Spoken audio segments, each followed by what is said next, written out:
Di antara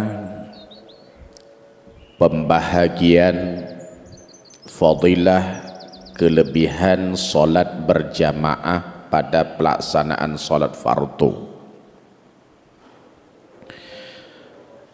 yang sangat besar nilai pahalanya pada solat fardu itu dengan berjamaah, yakni pada solat subuh. Sesudah solat subuh, solat Aisyah. Sesudah solat Aisyah, solat asar. Sesudah solat asar, solat duhur. Terakhir kalinya pada pelaksanaan solat maghrib. Walaupun sebahagian kita di Banda Aceh, kita sering pada solat maghrib lah yang paling banyak jamaah.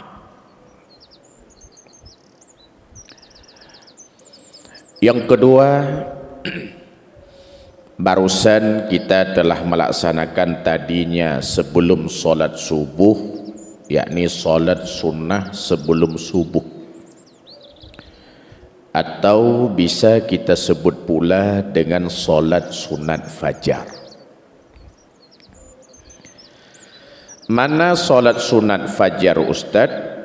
Dialah solat sunnah sebelum subuh. Mana solat sunnah sebelum subuh Ustaz? Dialah solat sunat fajar. Waktunya Ustaz? Tak kala azan subuh berkumandang. Bagaimana kelebihannya Ustaz? Dahulu manakala Rasulullah sallallahu alaihi wasallam masih hidup, ada seorang sahabat Nabi yang bernama Qaisin. Dalam hadis riwayat Tirmizi,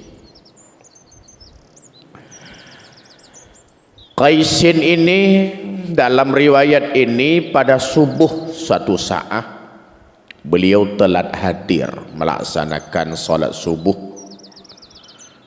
Beliau telat datang kepada masjid, maka didapatilah oleh beliau Bilal mau iqamah. Terpikir oleh Qaisin, apabila saya melaksanakan solat sunnah fajar, apabila saya melakukan solat sunnah sebelum subuh, saya takuti saya tidak mendapati takbiratul ihram dengan Rasulullah sallallahu alaihi wasallam. Maka di dalam kitab fikih, mana yang harus kita dahulukan mengejar takbiratul ihram dengan melaksanakan solat sunnah sebelum solat fardu atau qabliyah? Dia lebih baik mengejar takbiratul ihram. Maka alangkah sayangnya manakala kita sudah hadir, kita tidak mendapati takbiratul ihram. Imam sudah Allahu Akbar, kita masih mungkin mematikan HP, mungkin kita masih memperbaiki sajadah kita dan lain-lain. Biasa nyoba sembahyang tarawih, manakala imam Allahu Akbar katanya haid tabodoh dilele taurut-urut kaki. Ini alangkah sayangnya kita tidak mendapati takbiratul ihram ma'al imam. Jangankan persoalan itu, di dalam kitab fikih pun dijelaskan. Dalam solat sunnah kita potong menjadi satu rakaah pun demi mendapati takbiratul ihram dengan imam, boleh. Selesai solat rakaat pertama, kita rukuk, kita i'tidal, kita sujud, kita duduk antara dua sujud, kita sujud sekali lagi, terpikir oleh kita, apabila saya lanjutkan satu rakaat lagi, imam sudah takbir, saya tidak mendapati takbiratul ihram. Yang sedianya mau kita lakukan dua rakaat, kita potong menjadi satu rakaat. Boleh. Demi mendapati takbiratul ihram. Maka di mana kita sunnah lari? Dalam solat sunnat lari dua tempat saja Pak, lain tidak. Allahu Akbar, Allahu Akbar, Ashhadu an la ilaha illallah, Ashhadu anna Muhammad. Apabila Bilal sudah iqamah, kita masih di luar, lari demi mendapati takbiratul ihram. Namun apabila imam Bismillahirrahmanirrahim, Alhamdulillahi Rabbil Alamin, Ar-Rahmanirrahim, kita masih di luar, tidak disunnahkan lagi lari, santai saja. Baik rakaat pertama, rakaat kedua, hingga seterusnya. Kapan satu lagi Ustaz sunat lari? Posisi imam sudah di tahiyat akhir sebelum salam. Apabila saya tidak lari, saya hilang jamaah. Maka imam tak kala membaca at-tahiyyatul mubarakatus salawatut thayyibatu lillah, kita masih dulu lari.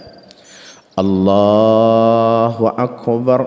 Begitu Allahu Akbar kita, Assalamualaikum warahmatullah, Assalamualaikum warahmatullah, kita mendapati pahala jamaah. Tapi bek netanyong naraya pahala kaba ujung paniraya. Maka Qaisin dikala itu terpikir oleh beliau, apabila saya melaksanakan solat sunnah fajar, saya tidak mendapati takbiratul ihram. Maka kenapa imam sunnah berkata seperti imam kita tadi? Rapatkan saf, isi saf-saf yang masih kosong, supaya manakala imam Allahu Akbar, tidak ada urusan lagi dengan saf, tidak ada urusan lagi dengan rapat-rapat. Selesai imam Allahu Akbar, Allahu Akbar kita. Maka Qaisin pada subuh itu Pak, beliau tidak melaksanakan solat sunat fajar. Beliau langsung solat subuh ma'a Rasulullah sallallahu alaihi wasallam. Selesai solat subuh, tiba-tiba Qaisin ini berdiri lagi ingin melaksanakan solat. Sebelum takbir dilihat oleh Rasulullah, dipanggil Qaisin.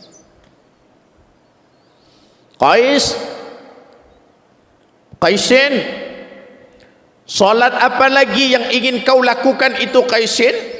Solat apa lagi yang ingin kau lakukan sesudah subuh itu Qais? Apa jawab Qaisin? Ya Rasulullah, saya subuh ini telat hadir.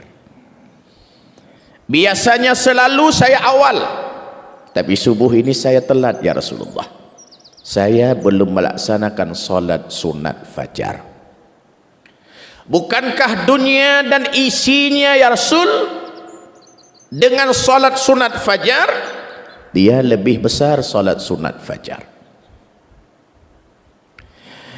Kita mungkin pernah hilang emas 20 mayam, nyan si bulan melamun, tahu ke dah. Nah orang tanya yang pakan tahu tak pak, meh gadah 20 mayam puhan tahu. Mungkin kita pernah hilang uang 100 juta, melamun. Timbul pertanyaan, hilang solat sunat fajar, siapa yang pernah melamun? So yang pernah tahu gadah solat sunat fajar. Padahal solat sunat fajar bukan dengan 20 mayang. Pada solat sunat fajar bukan dengan uang 100 juta, tapi dunia dan isinya.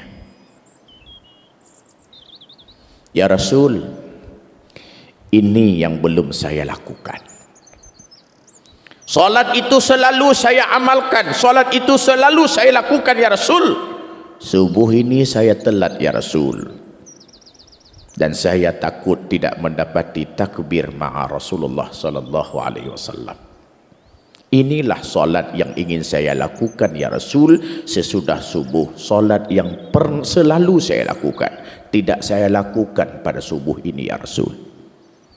Apa jawab Rasul dalam riwayat ini? Apabila begitu wahai Qaisin, lakukan olehmu.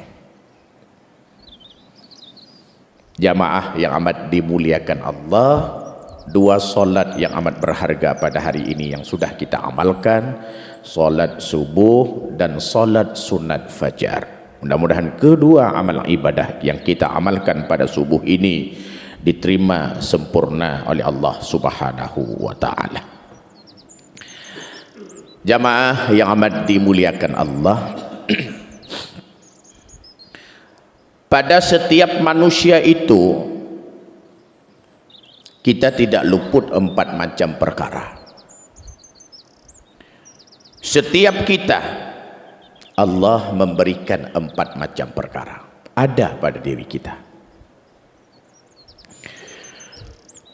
Pertama yang ada pada diri kita itu apa Ustaz? Nikmat.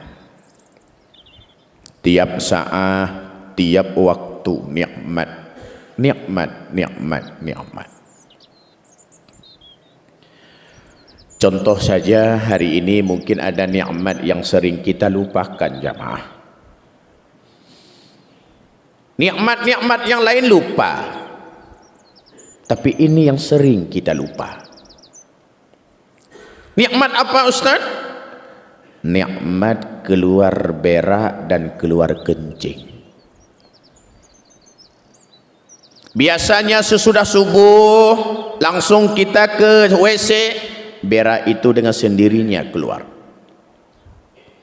Besoknya keluar lagi, besoknya keluar lagi, besoknya keluar lagi, besoknya keluar lagi, tiap saat tanpa kendala dia keluar. Di suatu saat tertahanlah berak 3 hari. Kira-kira senang atau susah nih? Tertahan berak 3 hari senang atau susah? Susah. Akhirnya kita cek ke dokter, dokter tolong diperiksa, saya 3 hari sudah tidak keluar. Diperiksa, diperiksa, diperiksa. Apa kata dokter? Harus kita operasi Pak, harus kita operasi Bu. Akhirnya kita dioperasi, uang keluar, anak susah, nginap di rumah sakit, keluarga bergadang jaga kita di rumah sakit. Kenapa keluarga susah? Kenapa uang keluar? Kenapa kita susah? Kenapa keluarga susah? Berak tidak keluar.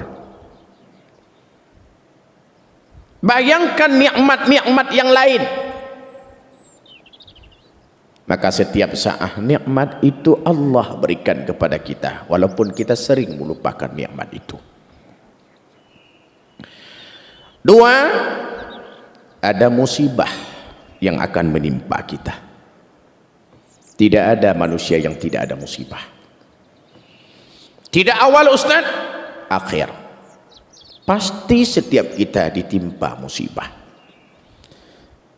Maka sakit kita itu nikmat, bukan musibah. Tergantung bagaimana cara kita berpikir. Dalam kitab Tafsir Sawi dijelaskan, kenapa Fir'aun berani mengaku dirinya Tuhan. Salah satu sebab Fir'aun berani mengaku dirinya Tuhan, dijelaskan dalam kitab tafsir adalah dia 400 tahun tidak pernah sakit-sakit. Sedikit pun Fir'aun tidak pernah sakit. Maka kalau tubuh kita tidak pernah sakit, menyamai Fir'aun. Demam li sugogo. Maka musibah itu ada pada diri kita, tergantung besar dan kecilnya musibah kita. Yang ketiga, ada ibadah yang kita amalkan. Terlepas besar dan kecilnya amal ibadah, ada ibadah. Di kampung ada pemuda yang tidak pernah sholat. Di kampung ada pemuda kadang-kadang tidak pernah sekalipun dia hadir untuk melaksanakan Jumaat. Tidak ada masjid yang dia kunjungi setiap Jumaat. Tetapi ada nilai ibadah yang dia lakukan. Oh, mati orang di kampungnya, awajih kubu dengan orang lain. Tanah dia yang korek. Tapi solat enggak. Bahkan dipoto ulang gerak, diupload bak media sosial. Kita pasti kembali ke sini. Nya orang uploadnya mau temayang hana. Tapi yang intinya apa? Dia pernah melakukan ibadah walaupun kecil amal ibadah. Menunjukkan jalan pada orang itu ibadah. Pak, rumah Pak Marzuki, Pak.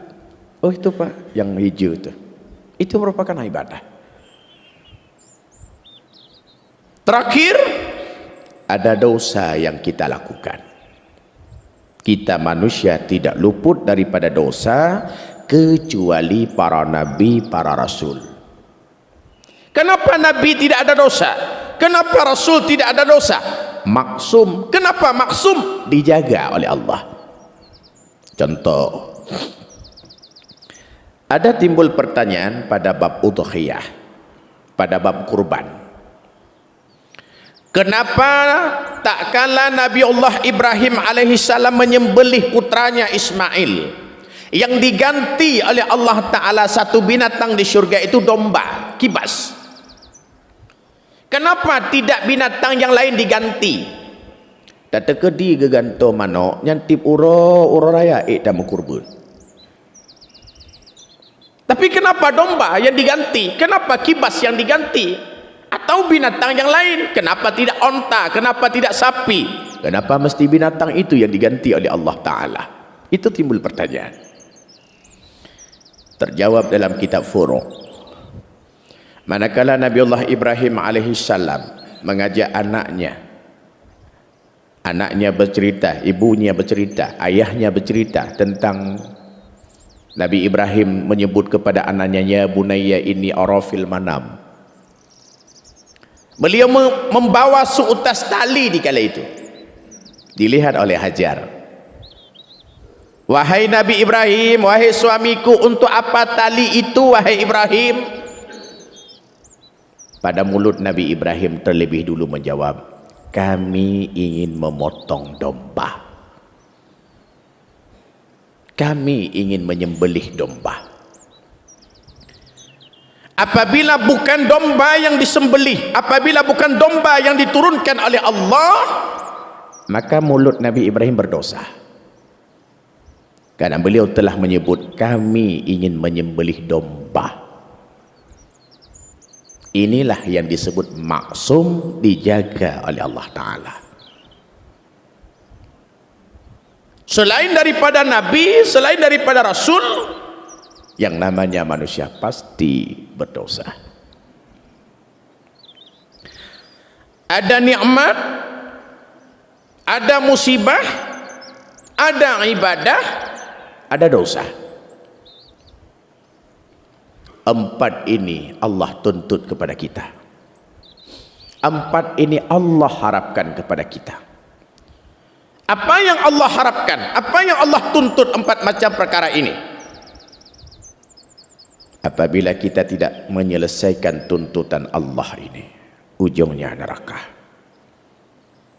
Pertama adalah tuntutan Allah manakala Allah memberikan nikmat, satu saja, syukur nikmat itu. Satu saja, syukur.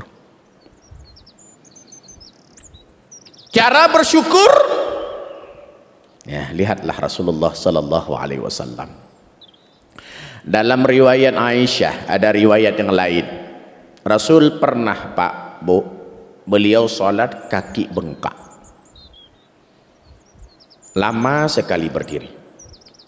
Dalam riwayat Aisyah, tak kala tua Nabi, kata beliau, tak kala ingin wafat, tak kala umur tua Nabi, beliau salat malam. Kata Aisyah, aku tidak sanggup menghitung berapa jumlah ayat yang Nabi baca dalam keadaan berdiri, sehingga Nabi tak kala berdiri panjangnya, beliau melanjutkan ayatnya sambil duduk, belum rukuk, melanjutkan sambil duduk. Dan ku hitung-hitung, kata Aisyah, sambil duduk itu beliau membaca ayat 40 ayat.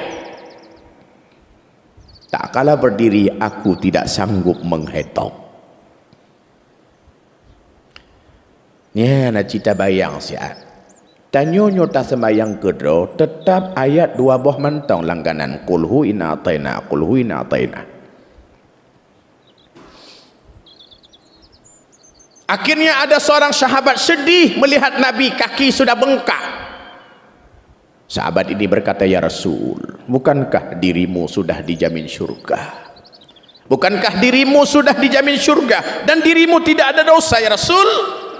Kenapa mesti bengkak kaki untuk beribadah? Nabi menyebut, aku senang Allah menyebutku abdan syakura, hamba yang bersyukur. Maka salah satu implementasi syukur kita kepada Allah dengan melaksanakan salat dan yang lain-lain. 2, musibah. Pasti kita ditimpa musibah. Tidak ada manusia yang tidak ada musibah. Apa yang Allah harapkan tak kala kita ditimpa musibah, bermacam-macam musibah, makin besar musibah, makin besar tantangan.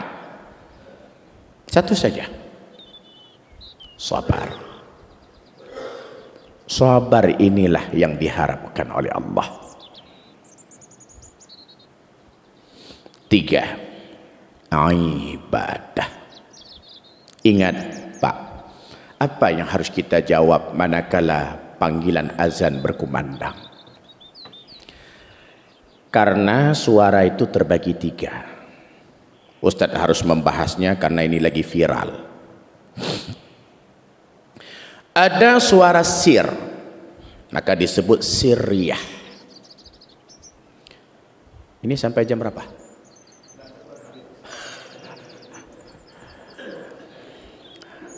Ada suara jihar, ada suara rafa. Sir, jihar, rafa. Itu disebut jenis suara. Yang keluar dari mulut kita terbagi 3 juga. Ibadah, maksiat, sia-sia.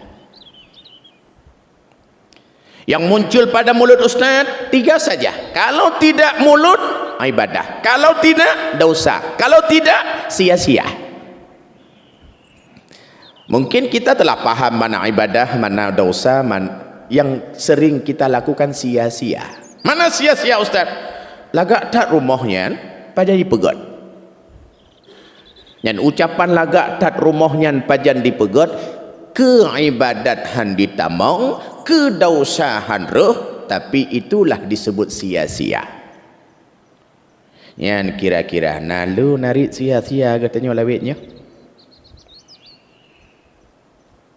Sir seperti berbisik.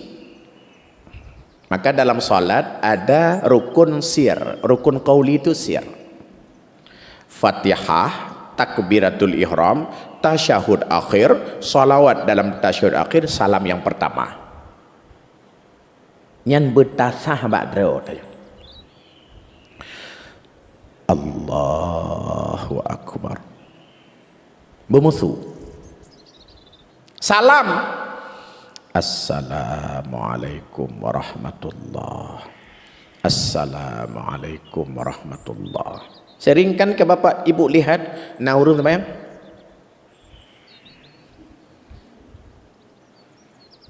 Muka ke paling, tapi babahan ke betul.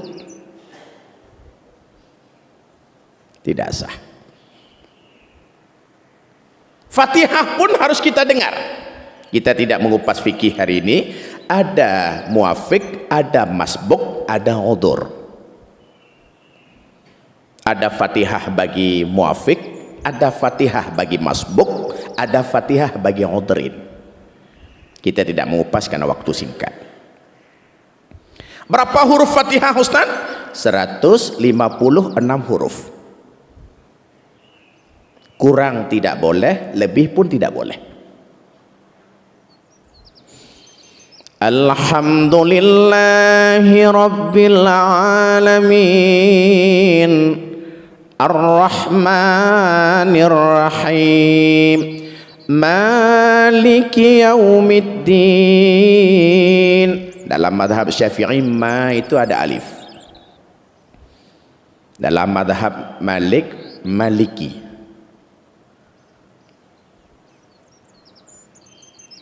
Maliki Yaumiddin, Iyyaka na'budu, Iyyaka na'budu. Di atas ya ada tasdid. At-tasdidu ya dulu harfaini. Tasdid itu menunjukkan dua huruf. Iya, berarti apabila kita baca Iyyaka na'budu wa iyyaka nasta'in, bukan Iyyaka na'budu, berarti batal salat kita, hilang tasdid. Ihdinas sirata, ihdinas sirata, kita balik ihdinas sirata, sad kita ganti dengan sin, batal. Siratal ladzi, alladzi kita ganti siratal ladzi, dza kita ganti dengan za. An'amta alaihim, an'amta alaihim, an'amta alaihim, batal. Ghairil maghdu, ghairil maghdu, batal. 156 huruf harus kita dengar. Dua, ada jihar. Maka ada solat sirriyah, ada solat jihariyah. Jihar, ma'rib, aisyah, subuh. Sir, duhur, asar.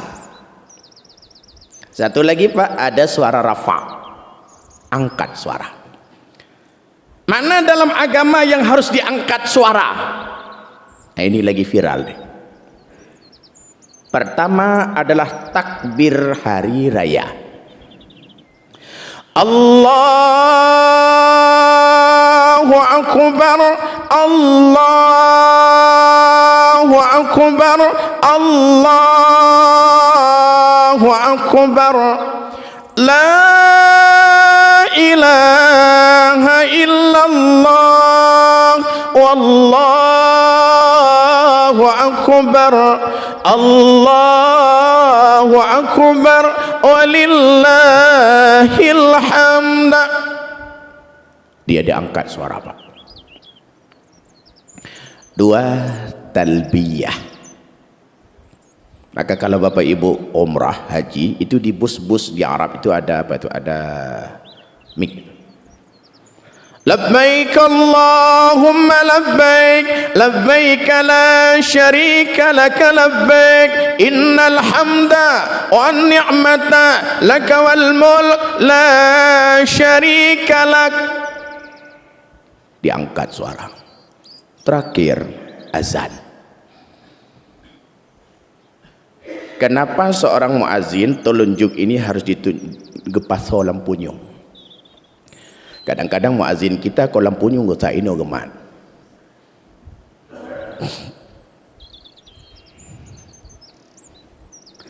Allahu Akbar, Allahu Akbar. Tidak semua masyarakat kita mengenali waktu solat. Duhur bidzawali, tak kala tergelincir matahari. Tidak semua mengenali. Di mana mereka mengenali telah tiba waktu solat? Azan. Maka azan itu bukan untuk memanggil Tuhan, tapi azan itu adalah pengenalan sudah tiba waktu solat untuk muslim. Ada rumah yang jauh, mereka tidak dekat dengan masjid, terdengar suara azan, maka azan itu suara rafa, suara yang harus diangkat. Beda dengan pengajian tadarus tak kala malam Ramadan, itu tidak rafa. Beda dengan suara zikir, beda dengan suara dalail dan lain-lain. Yang diangkat hanya azan. Maka pernah jamaah bertanya kepada Ustadz, bagaimana surat edaran menteri bahwa beliau mengatakan kecilkan volume. Ustadz jawab, kecilkan volume tambah toa. Tapi yang lain tidak boleh. Maka kalau pengajian malam-malam Ramadan, ada remaja kita, ada pemuda kita yang ingin membaca Al-Quran di masjid, oke, hidupkan mic dalam, matikan mic luar. Kadang ada orang di samping masjid ingin istirahat. Kadang ada orang di samping masjid, ibu yang baru melahirkan, beliau ingin istirahat. Setidaknya mereka bisa beristirahat. Maka bedakan mana yang harus kita kecilkan, mana yang harus kita besarkan. Kalau ilmu Ustadz, tok azan yang dibesarkan, lain kecilkan. Jamaah yang amat dimuliakan Allah, maka manakala suara azan, hayya 'alas shalah,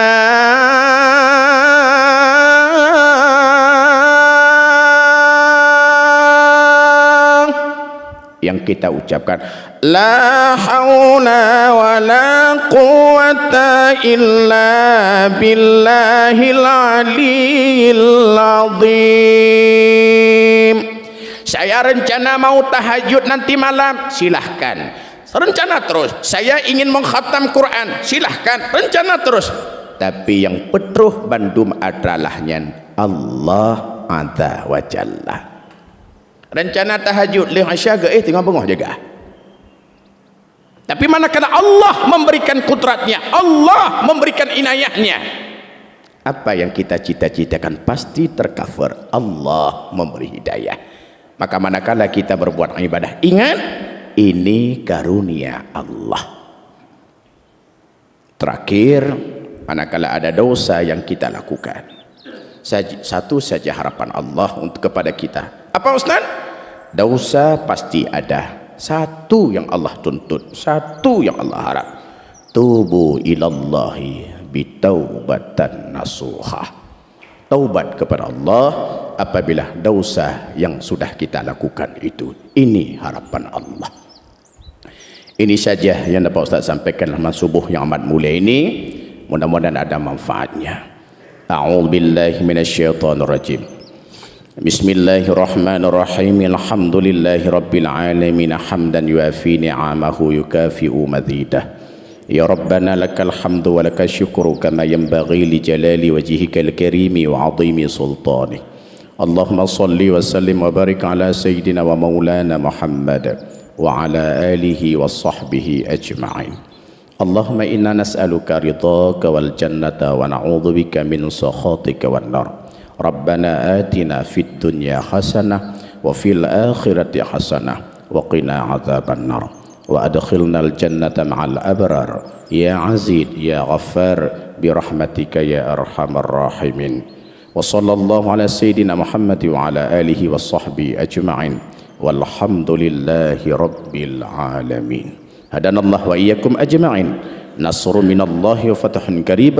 Assalamu alaikum warahmatullahi wabarakatuh.